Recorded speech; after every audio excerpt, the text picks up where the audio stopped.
All right, week one of the NFL is now complete, and with all 16 games now fully played out, I'm going to go ahead and rank the teams as far as where I see fit, and I'll compare them to where my preseason rankings landed. So, number 32, no surprise, I got the Carolina Panthers here.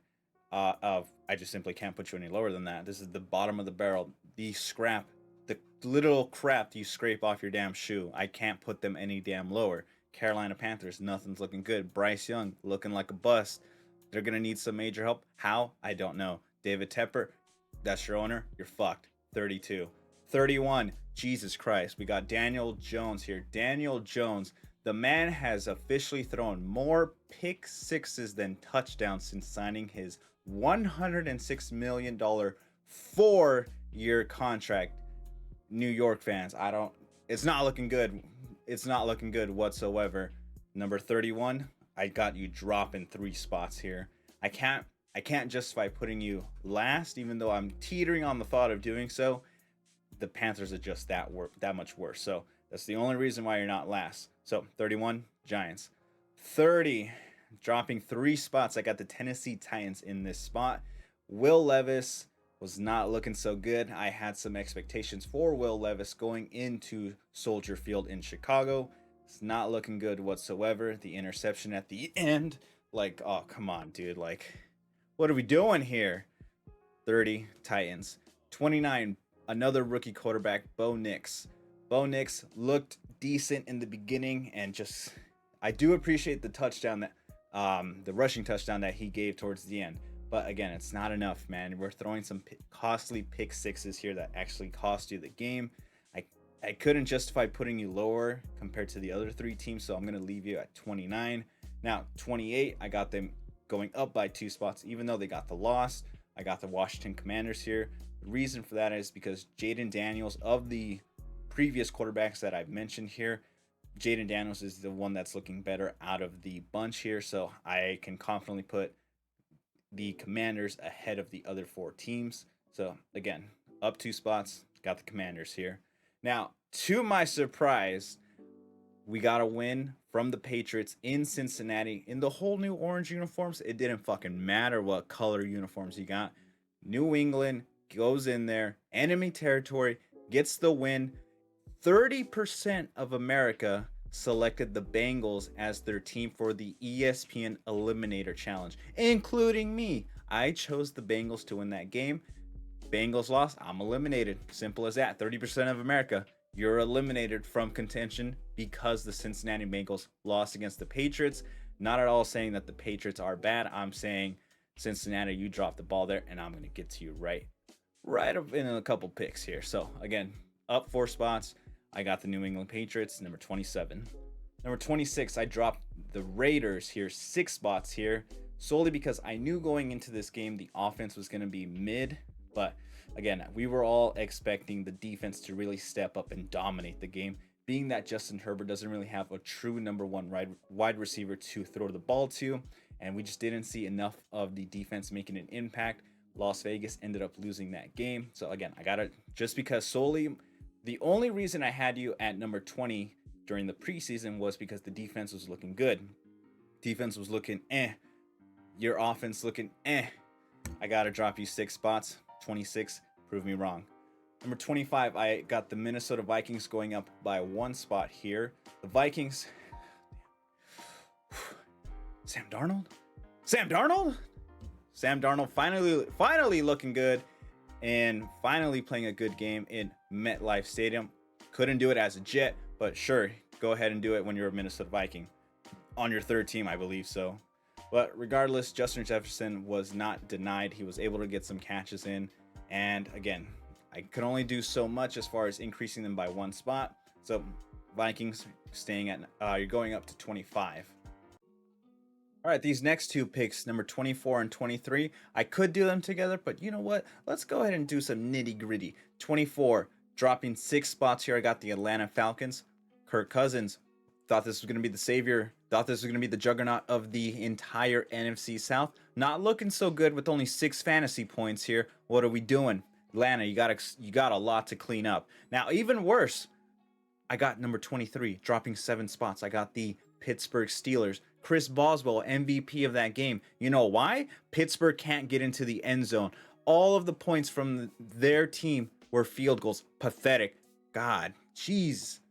All field goals? What happened to Russell Wilson? What happened to Justin Fields? Looking like it's going to be a two-person man offense. You don't know what you're going to get, where you're going to get a check down type of quarterback from Russell Wilson, or you're going to get the dynamic two-faced Justin Fields who can either throw it or run it himself. None of that shit, bro. We were just getting fucking field goals.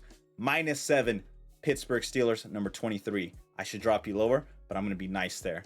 22, drop in one spot. I got the Jacksonville Jaguars here. Now, Jacksonville, yeah, Battle of Florida. I get it. It's humid. It's hot. No one wants to really fucking play. But Travis Etienne, though, you fumbled at the goal line. You not only cost the team, you costed me some fucking fantasy points, man. I had you in 2 of my leagues, man. 2 of them. Cost me there, man. For that reason, dropping you 1 spot. I mean, you got the loss, too. I'm not dropping you just because you cost me on fantasy. That does play a factor. But again, you guys got the loss. It's not looking so good. Passing game looking mid. 22. Be grateful. All right, number 21. Got to put the Los Angeles Chargers here, who actually got the win, to my surprise, against the strong defense that I was anticipating from the Raiders here. Now, Justin Herbert, even though he doesn't have a true wide receiver one, they were actually able to have a decent enough passing game, and the rushing game was actually looking good. So I got to bump them up 3 spots. 21 Chargers. 20, to my surprise, I was actually going to be shocked if the Cardinals ended up winning against the Bills. Cardinals had a good lead against the Bills, but Josh Allen just does Josh Allen things, and he's able to get the win for the team. Now, Cardinals, you're like I predicted. I knew Marvin Harrison Jr. was not going to get targeted often. I knew the connection was not going to be built there, but if they were to have established that connection, I think they would have walked away with it. So there's a lot to look forward to as far as Arizona game. So I got to bump them up 5 spots at number 20. Number 19. All right, we got a convicted felon over here, being that we got the New Orleans Saints going up 4 spots here. The reason I say that is because there was murder committed at Mercedes-Benz Stadiums against the Carolina Panthers. Just an absolute devastation of that team. What Derek Carr say? I got 3 on you. I got 3 touchdowns on you. Derek Carr, all of a sudden wants to play really good whenever I'm just like, on him. But sure, Derek Carr, can you do it again? I'm hoping so. Prove me wrong, man. I really want to see you guys go up higher on these rankings. So for now, I'm not going to bump you up too high because, again, it's like we're playing against little kids against the Panthers here. So, again, I recognize you got the win. I want to bring you up higher. Let's see who you guys play, if someone a little bit tougher, you know? So we'll see how you guys do. I'm very hopeful, though. 19, Saints. 18, in the throwback unis, we got the Seattle Seahawks, who ended up getting the win against rookie Bo Nix. Defense was looking pretty solid here, but the offense questionable as far as what you guys were trying to do at the goal line, because that resulted in Denver getting 2 safeties, and somehow they lose the game. Seattle ends up closing out the game here, so I got them going up 4 spots. Spot number 18. Now, spot number 17, we got the Cleveland Browns here. I dropped them 4 spots. Reason for that, I had an idea that the Cowboys were going to end up winning solely because the offense would be overwhelming towards the end of the game, but it wasn't like that. I figured both defenses would be tired out by them, but I had faith that the Cowboys offense would be just that much of a juggernaut and take the win. That's what ended up happening. But what I could not predict was the lack of offense from the Browns. So being that that actually did occur here, and the defense was looking kind of meh, definitely not up to the standards that we were used to from last season, I got to drop them 4 spots, going in at 17. All right, 16, Cincinnati. I alluded to you guys. What happened there? What happened? Again, 30% of America selected you guys as their team for the Eliminator Challenge from ESPN. 30% of America is now out because Cincinnati, who were going to be the juggernaut as far as the team everyone hyped up in the offseason, just lost to the 3rd worst team from last season. Like, what's going on? Bengals fans, Joe Burrow looked healthy to me. What's your guys' excuse now? 16, dropping you guys 6 spots. Prove me wrong. 15. We got old man Rogers here playing against the San Francisco 49ers. I get it. Defense wins games. San Francisco defense was looking good, but that offense was looking good also. I realize this is going to be about the Jets here, but I just got to talk about San Francisco, and we'll get to them again later. But it's the whole reason why the Jets were not able to even score when they were trying to get into the end zone. Jets looking mid. Again, another team everyone hyped up in the offseason, looking pretty bland to me. Again, I can't move them. 15. 14. Dropping 8 spots. I got the Green Bay Packers here. Now, the only reason why I am dropping them 8 spots is because Jordan Love is going to be out for about 4 to 6 weeks based off of the injury he acquired while in Brazil. Now, I do realize the field was looking pretty slippery. A lot of people had to get their cleats changed out. Things could have probably been different if they were playing on a more regulated field. But again, you don't want these guys to get injured. Unfortunately, Jordan Love, who was on one of my fantasy leagues, now I'm kind of fucked. Packers fans, who's going to step up? Malik Willis? Let's see it. Dropping you guys 8 spots for now. 14. Number 13. Even though they got the loss, I'm bringing them up 6 spots here. I got the Indianapolis Colts. Anthony Richardson is looking good. Anthony Richardson, again, like I alluded to in the preseason power rankings, Anthony Richardson has the fourth highest odds to win MVP, not comeback player of the year, MVP. I'm still not fully on that hype train, but I do see the excitement behind Anthony Richardson. But I did allude, I'm predicting that this Anthony Richardson hype train is going to go up and up and up and up. And I said around week 8, the offense, the toll that it's going to take on his body because he is a run guy, putting his shoulder down, takes the hit. That's going to catch up to him. I don't want it to catch up to him, but it's going to eventually happen if they're going to get reckless with it. So I don't want to see Anthony Richardson get injured. I want to see him finish the season. But again, looking good so far. Up 6 spots, number 13. Now, number 12, bumping up 4 spots. I got the Chicago Bears here solely because that defense is looking good. Caleb Williams, looking okay. Looking okay. I understand it's rookie debut for the guy. But again, bailed out solely based off of 2 factors here. The defense of the Bears, they got a good defense. And Will Levis making some mistakes here. So I'm not truly sold on the offense. You know why I'm not sold? Because there was no offensive touchdowns here. This was all done by the defense essentially and special teams. So Chicago, if they can go ahead and get that offense running, they're going to be up here on the power rankings even higher. So again, up 4 spots. Number 12, Chicago Bears.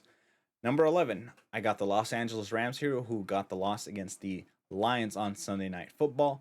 But what ended up happening here, Puka Nakua is going to be out for 4 to 6 weeks based off of the injury that he received to his knee that he originally got from training camp. It was a little too early to play the guy. He should have been out for at least, sit down for at least another week or two, in my opinion. But again, aggravated the injury more. He's going to be out for 4 to 6 weeks now. Cooper Kupp, though, making big steps as far as stepping up. Cooper Kupp was someone who was underrated, not just in fantasy this season, but overall. It's not getting enough attention, in my opinion. Everyone's on the Puka Nakua hype train, but now we're looking like it might be a sophomore slump just because of that injury. Cooper Kupp is going to step up. I think the Rams will be just fine, but for now, I got to drop them 2 spots at number 11. Number 10, I got the Ravens here. I had you guys high on the rankings. Number 4 to be exact. I dropped you 6 spots. You're now just cracking the top 10. Now, the Ravens, the reason why you're here is because I expected a win out of Baltimore. You know why? Because Lamar Jackson plays well in the regular season. Lamar had something to prove. He put his head down and he would go to fight for an extra yard or two, does the spin move. Some really risky stuff. It's week 1. Ravens fans are probably like, hey, yo, chill. Yay, we need you for the rest of the season. Lamar didn't care. He wants this win badly, and you can tell he wants it. It's really easy to see that. The problem is, though, he's making some mistakes, like missing Zay Flowers wide open in the end zone that would have been able to tie the game. And again, Isaiah Likely. Unfortunately, the toe was out of bounds. It's not a controversial thing. It's just the facts here. But again, the game could have been tied up if Lamar connected with Zay towards the end. But unfortunately, They were just about a toe away from tying the game. So that's not my main reason why you guys are at number six. I'm sorry, at number 10, why I dropped you 6 spots. The reason is because you paid for the king and you're not using the king. You got the king of the rush, Derrick Henry, and you're not even using him. What's going on? Why are you paying all this money for Derrick Henry? Is this your king? Is this your king? Making him look like a damn Burger King, bro. Not even using him. Number 10. At number 9, I got the Philadelphia Eagles going up 2 spots. Now, playing again in that field in Brazil, super dangerous field as far as what I was looking. Everybody's slipping. Chances of getting injured are very high based off of that. And the Eagles, now that's a team that knows how to use their newly acquired running back. Saquon Barkley had a hat trick, 3 touchdowns for the man, 3 of them. That's how you use your new running back. Eagles are going to be looking scary. Now, as far as that defense, I can't look too deep as far as the defense from week one. Again, they're playing in that horrible field. Uh, Packers had some great deep touchdowns as far as that goes. Again, C.J. Gardner-Johnson slipped. I'm assuming because of the grass. Hey, but the guy couldn't do that with the Lions, so now he's again back with Philly. So let's see how the defense does on a fairer field. But for now, I am seeing you guys looking pretty solid. Might bump you up. See how you do against a solid team on a solid field next week. So again, number 9, Philadelphia Eagles. And number 8, we got the Miami Dolphins. Now, there was a controversy as far as the Dolphins go. Prior to the game, I'm sure everybody heard about the Tyreek Hill incident. It's disgusting what happened there with Miami PD. Body cam footage has been released. It's awful look, awful look as far as Miami PD goes. But that don't fucking matter to Tyreek Hill. He's gonna go ahead and get that touchdown, do the celebration. I'm all for it. Now, Dolphins looking good, rushing game looking okay, wide receiver depth looking solid. Tua being Tua, honestly. But again, I expected that win from the Dolphins. So for now, I'm gonna keep them at 8. I need some form to stand. They need to stand out in some way. So again, Miami at 8. Now, number 7, I got the Tampa Bay Buccaneers going here. I went ahead and bumped them up 5 spots here because Tampa Bay was looking pretty solid as far as wide receiver depth. Baker Mayfield looking good. Definitely earned that contract extension here with Tampa Bay. Mike Evans looking ageless as ever. Trusty wide receiver. They're looking pretty solid. They might now be, in my opinion, the favorite for the NFC South. So, Tampa Bay, number 7. Now, at number 6, going up by 8 spots here, I got the Buffalo Bills, and what was I thinking? Apparently, putting them at 14 in the preseason. My bad, Josh Allen. I didn't think you could put the whole team on your back and just carry them for a win because that's what it fucking looked like here. Josh Allen throwing fucking elbows, trying to get into the end zone, and Jesus Christ, is anyone gonna help the man? No, he's gonna do it by him fucking self. Someone needs to step up and help him out as far as wide receiver depth. They're running the ball pretty good, and they're gonna be even better once the wide receiver room steps up. Josh Allen carrying this team to number 6. Now, at number 5, I got the Houston Texans here. Houston looking really solid. Joe Mixon was a pickup that everyone was kind of questioning in the offseason. And I just wanted to see what old man Mixon can do. And Joe Mixon still looks pretty damn good. So again, Stephon Diggs already got 2 touchdowns as a Texans. Unfortunately, that went against me in fantasy, but my man looking good in the new uniform. He looks happy there. So I'm glad to see what this team is going to do in week 2 in Sunday Night Football. So for now, I'm going to put them at 5. Number 4, going up by 3 spots here, I got the Dallas Cowboys. That defense is looking scary. The Cowboys had just finished the contract for Dak Prescott, just I'm assuming like minutes before the kickoff here, and homie's got to earn the money. CD Lamb looking good like always. Micah Parsons going to be the next to get the next contract, hopefully. So we'll see what Dallas decides to do as far as contract extensions go. But for now, offense is clicking like it's supposed to, and defense is clicking like it's supposed to. And it's, in my opinion, looking even better than anticipated. So I got to bring them up to number 4, Dallas Cowboys. Number 3, we got my Detroit Lions here. Now, the Lions went into Sunday Night Football. Again, it's Wild Card Weekend Part 2. rematch here. Stafford, homecoming, whatever. Nah, we're done. Lions looking good as far as the run game. David Montgomery was looking pretty solid in the first quarter of the game, and the Lions just stepped away from using that. And the passing game, the Rams defense had Amon-Ra St. Brown double team. Not a factor as far as what I would like to see. But you know who stepped up? Jameson Williams. First time ever having more than 100 yards in a game. Got the game ball. Jameson definitely earned that. Aiden Hutchinson looking scary in the defense. I know newcomers in the team were not there, like DJ Reader. Now, as far as Marcus Davenport, doing better than I expected. So I am seeing some good things as far as the Lions go. Going to keep them here at number 3. Now, at number 2, we got the San Francisco 49ers with just a great game against the Jets. Aaron Rodgers just not looking like Aaron Rodgers. The reason for that is because the San Francisco 49ers defense is just looking that much better. Uh, we got new Christian McCaffrey, unfortunately, was not able to play. His backup ain't no problem. Looking like Christian McCaffrey himself. Had 2 touchdowns, looked great. Debo Samuel looked great. Now, as far as Brock Purdy's looking pretty solid. He's going to earn a nice payday. But as far as what the 49ers are going to do next season, who knows? In my opinion, 49ers are in win now mode. They absolutely need to get a Super Bowl now before they got to start paying everybody. Because once that time comes next season, if they haven't won a Super Bowl, they're going to have to start making some cuts because they can't afford to keep everybody. So 49ers, in my opinion, are in absolute win now mode. So got them here at number 2. And then at number 1, I got, again, the defending champions here.